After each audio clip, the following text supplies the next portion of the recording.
Hello বন্ধুরা, তোমরা সবাই কেমন আছো? আশা করি ভগবানের কৃপায় তোমরা ভালোই আছো। আমিও খুব ভালো আছি।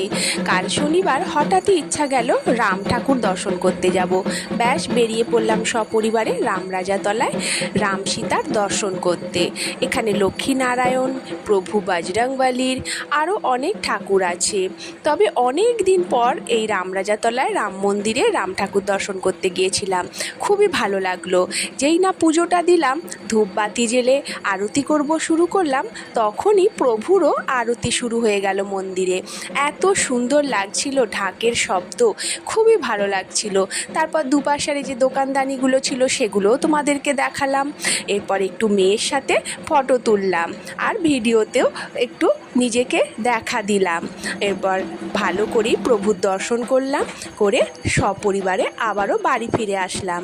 তবে বহুদিনের ইচ্ছা হচ্ছিল, ঈশ্বর বলে না, অন্তর থেকে যা চাও সেটা সফল হয়।